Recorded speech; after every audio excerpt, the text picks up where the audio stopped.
SEMO head coach Tom Matukewicz, team coming off a last-second loss to nationally ranked SIU. They're going to be back in action. Second year in a row they have played Eastern Kentucky. That'll be in Richmond this weekend. So, Coach, thoughts on your team, then we'll go to some questions. Yeah, of course, it was a heartbreaking loss. That's what life does sometimes. You get your heart broken. The answer is just to get up, right foot, left foot. Give SIU credit. They got a good football team, and at the end of the day, they made one more play than we did. But the value of playing good teams is you get stress tested and you understand where there's areas of improvement, and that's what we're focused on. At the end of the day, I feel pretty good about this team. I think at the end of the day, we're going to be hard to beat. If we can stay healthy and be able to repeat this weekly process that we've been on. This week is a test. Emotionally, we've been spent, a lot of all 3 weeks were kind of an emotional deals. Long road trip, night game, East Coast time zone. So, my job is to just make sure we respond from this game and remind the team who they are and what they're capable of doing, and then give them that opportunity to do it. Thanks, Coach. We'll go to Tom Davis first. Hey, Coach. I believe you are +7 in the turnover margin. And Eric Ivory Jr. has been a big part of that with a couple of picks. He's a young guy. I know he played a lot last year, but what has made him so effective this year? He has really good instincts. Last year he was a true freshman that played on a good team, so it kind of tells you just his talent level. But he was a multi-sport athlete. And so, he's just a really good athlete, kind of natural. But, after a year later, Coach Smith and Coach Jackson has done a good job of getting him better, understanding the defense, and he had 2 nice picks. He's practicing well, really. That was one of his get better plan. Like his get better thing was strength at reception point, and both of those were that. And so that kind of tells you what kind of kid he is. That's what he tried to improve on, and he got it done. Well, obviously Saturday night you faced a very, very good quarterback, and there's no rest for the weary because you're facing just as good a quarterback, if not better, this week. How do you feel about your secondary's play so far as they are facing great quarterback after great quarterback after great quarterback? This is what we need. If we want to do what we said we want to do, we got to beat a good quarterback, because they're all going to be good in the playoffs. They're all going to be good, in our conference. So I think what people don't understand is it's not just the secondary's job. It's everybody's job to play better pass defense. That's a team goal, is to improve our pass defense. But, it's tackling, it's pressure, all those type of things. And so, there's no reason we can't be good. So if we're not, it's because I'm not doing my job as the leader of this football team. Okay. Last year, in reflecting on the 2022 season, I believe you said something about you weren't thrilled to death with your red zone offense at times last year. This year, you're 5 of 7 in scoring touchdowns. You're 7 of 7 in scoring opportunities inside the red zone. Obviously, the numbers show that you've made marked improvement in that regard. How have you made that much improvement, and why? What are you doing well in your red zone offense that makes it so effective? I think we're staying out of bad situations. If you're 3rd and 10 on the 20, you're in trouble. That needs to be 3rd and 3, 3rd and 2. So I think we've kind of stayed out of those bad situations down there. We got to prioritize the run game. Just not that we can't throw it down there, but when you need to get the tough yard or two, you got to be able to run the ball. And so I think that's maybe where we've really helped. We had a nice run against SIU. I think it was a 7-yard run there. And, they have shown to be hard to run it against. All right. Thanks for your time, Coach. I know there's a bunch of other people wanting to talk to you. So yeah, no problem. We're going to go We'll go to Jim Tyree first from EKU Radio, and then we'll go to Jake. So, Jim, I believe you have 2 questions if you want to unmute yourself and ask Coach. Thank you. Coach, last year, close game at your place. As you scouted this team, watch tape this year, how different are they, if at all, in what they do offensively, and how do you prepare?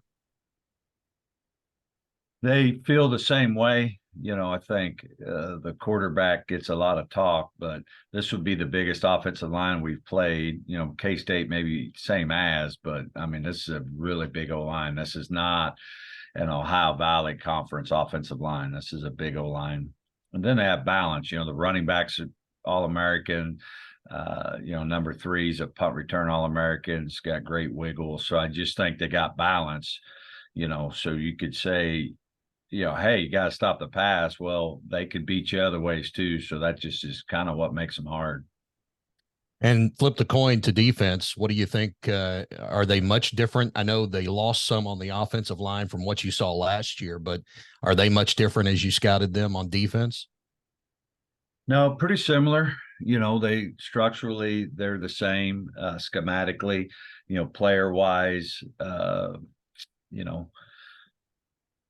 it feels the same. It's really tough. And I really just try to focus on SEMO. Like, I don't know any of the teams they played. I don't know any of their players. There's no crossover. So you get into who they are. I mean, it's really hard to tell. So I've just tried to make sure we're better, And real quick, just one tangible that you think would be intangible that you would think might play in on Saturday?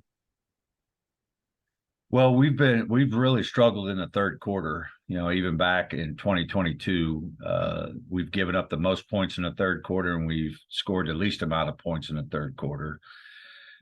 I knew that, but it is repeating itself. And so against FCS schools, that's kept the same this year. And so last year, EKU scored 22 points in the third quarter. We had them shut out the first half, and so we are changing some of our processes, at halftime and coming out of half, and we're hoping that we have a better third quarter.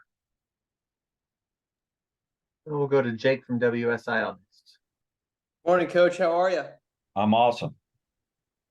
It's great to hear. I know when we spoke on Saturday night, you kind of mentioned, it'd be your job to make sure this team turns the page quickly. Now, here we are early next week. I mean, has there been any talk about SIU? Are we past that at this point? I think after practice, we'll have a good idea. I think yesterday there were some that were still hanging on, and, even me, and I'm 50. I think the problem is people say, hey, you got to move on. Hey, Captain Obvious. No, yeah, everybody knows that. But when you work this hard and it's that important, sometimes, it's just hard to do. But that's our job. And I think I'll have a better answer for you after practice today. I was going to say, I know someone on this call mentioned the last time you guys played EKU, and it was at your place. I think it might have been homecoming or family weekend last year, and it did came down late. I think Paxton maybe threw a game-sealing pick while he was trying to go to the end zone. Pretty even team like you guys. Do you think it'll be something where it comes down to the final possession again, like it did last year? I mean, who knows? Hard to say. Last year's game was that way, certainly. But I don't lay awake at night wondering how the game's going to go. Is it something they do that has given you guys trouble historically? I know you haven't had the best coaching record against them. I think they're 2-13 all time against SEMO at their place. What is it they do that's given you guys problems in the past, historically, maybe?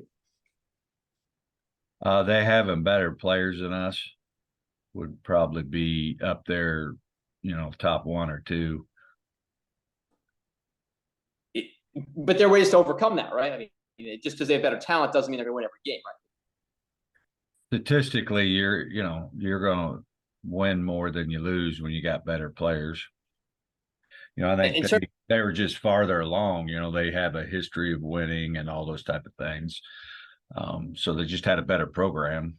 I don't think we're that far apart. They've recruited the last 2 years, basically saying that telling everybody they're going to Division One. And so they're hard to beat in recruiting right now because they're telling everybody they're going to Division One. And so, they have really good players, and so I know they're trying to find a win. But again, just like I'm telling my team, like, don't try to figure EKU out.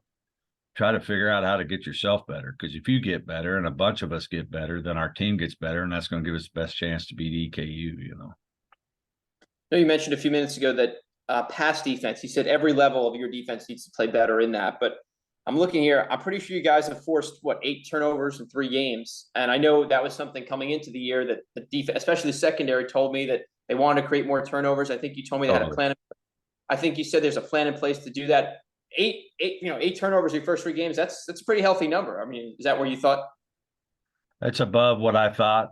If we'd have created 6, 2 in each game, that's our goal, is to go +2. And so they are outperforming even my expectations. I think that the defensive staff and defensive players have really bought into it, doing a great job. And they got to continue to buy into it. You win the turnover margin, but you lose against SIU. And then sometimes you start wondering just how important it is. And you just have to realize if we win the turnover margin and we keep solving problems, SEMA's going to be a hard team to beat. Yeah, you mentioned that turnover margin. Kind of surprising that you guys won that turnover battle and didn't win the game. I mean, isn't those stats probably don't allow, most of the time you win the turnover battle, you probably win the game. I mean, is that, did you have a chance to look at any of that at all, or? Oh yeah. Lots. I mean, we have a 2-score lead going in the 4th because of our turnover margin. So at the end of the day, you had to screw it up, and we did, And I was going to say, your teams aren't used to, I guess, blowing big leads, but you go into halftime, practically spotting a 15-point lead. I mean, did you learn anything about, did the team learn anything about how to, maybe anything about finish better, or how to maintain those leads moving forward as the season goes on? Yeah, I mean, like I said, I don't know if you heard me earlier, but the third quarter is a problem in our program, and you can't just assume that our players are taking them lightly, because if you're in our locker room, they come out ready to play. That had nothing to do with it. Something within our system is wrong. We are changing our food plan. We're changing how we're warming up. We're also challenging ourselves as coaches on corrections and stuff like that. But it's too apparent that we need to look at our system as a program, how we're operating, how we're eating, when we're timing everything up, because the third quarter's been a problem now for all last year, and then the last 2 games here in FCS. Coach, I want to get your thoughts on playing at night. I think it's your 3rd straight game under the Saturday Night Lights. Is that different compared? I know last year you played a lot of 1 o'clock, 2 o'clock games, but just the team like playing at night, or is it a day team? Or at home, I think the players love playing at night. On the road, it's tough because we'll get back at 6 or 7 in the morning. Thanks, Coach. Appreciate the time. Yeah, you're welcome. Coach, thanks for your time this morning. Best of luck against EKU, and we'll talk to you again next week. Yep. Thank you.